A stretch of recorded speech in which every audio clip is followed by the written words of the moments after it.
Hey podcaster, I'm Tim Wahlberg, your podcast performance coach, with another actionable tip so you can sound like a pro and gain more podcast fans. Today's tip is all about how to handle sponsorships for your podcast. Up until a couple of years ago, audio players never had 30-second skip buttons. I immediately wanted to blame someone when I first discovered it. But my wife instantly reminded me that, Tim, you don't always have to blame someone for things you don't like.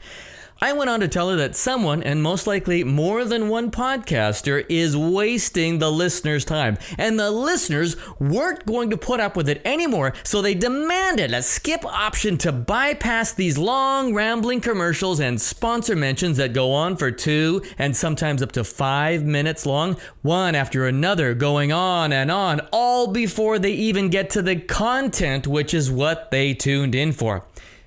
Well, she had already left the room and maybe the house by the time I was finished my rant. My point is that if your commercials aren't executed well, they end up hurting your podcast. If you're lucky enough to have landed a sponsor for your podcast, whether it's a paid for, a freebie, or a swap with another podcaster, blogger, or website, finding the best way to deliver that message without annoying your listener is crucial. I'm going to give you my best advice on how to do this. By the way, in this episode, I'm talking about sponsorships, not commercials. When I say commercials, I mean 30 or 60 second pre-recorded ads that run in the middle of your show. There are service providers that can take care of all of this for you. They'll insert commercials into your podcast and pay you for it, providing you have a minimum number of downloads. But you give up total control as to what message airs on your show and when. And that ultimately may turn off some of your listeners. So let's talk about sponsorships. In radio, there are commercials and sponsorships. Commercial blocks are usually 3 to 4 minutes long, consisting of 6 or 7 30-second commercials. A radio sponsorship may sound something like this. The news for Thompson Water Seal, our top story. And that's it. Each radio station will have their own terms on how they present the sponsor, when it will air, how many times, and if it's pre-recorded or a live read. When it comes to your podcast sponsorships, you make the rules. And if your sponsor doesn't want to abide by them, don't work with them. Don't compromise your integrity, and definitely don't sell out your audience. Ultimately, the number one thing to consider when we talk podcast sponsor is, does it fit your niche? Is it relevant to your listener? And you should have a good idea of what a sponsorship will sound like as part of your show before you go asking for one, so you can make it clear when negotiating as to what they're getting. Don't get me wrong, there are a lot of great podcasters that execute sponsorships well. Usually what makes an effective message is its length. Brevity is your friend. Keep your message short. Personally, I wouldn't go longer than 30 seconds on any sponsor read.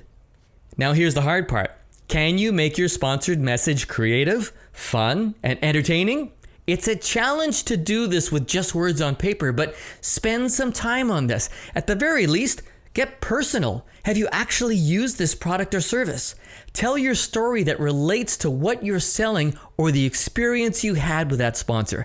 If your listener trusts that you really believe in this product or service, it'll come across, but only if you're telling the truth. Your listener will see right through the BS. Craft your commercial copy so it relates, informs, and maybe even solves a problem. Hopefully, there's something in it for them, like a discount or a freebie. You'll have to work with your sponsor for what you want to include when it comes to that. And I don't think you should have more than 2 sponsors per episode. As for the execution, there are no rules, remember. It's your show, but you have to be comfortable with it, and it should feel natural for you, not forced. I don't think your listener will be offended with a sponsor mention off the top of your show, like, Just the Tip is brought to you by podcastperformancecoach.com. This week on the show, blah, blah, blah, blah, blah. So you throw in a quick mention off the top. No biggie, right? Then later you'd throw in your 20 or 30 second sponsor script, and I'd read it live too. When exactly? Well, that's tricky. You don't want to disrupt your show or ruin the flow of your interview. So you wait for a natural break in the conversation and you have it ready. Perhaps it can be slipped into the conversation if it's appropriate and it fits.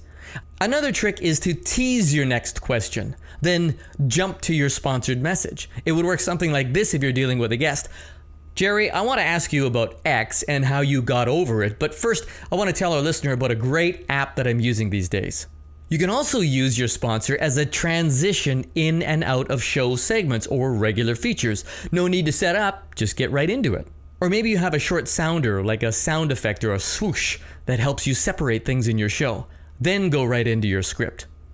When it comes to TV, for example, I can see a commercial coming a mile away, and I'm ready to go with the skip button well in advance. If you can make your sponsored messages sound like content and not a standalone inserted message, the better the experience for your listener.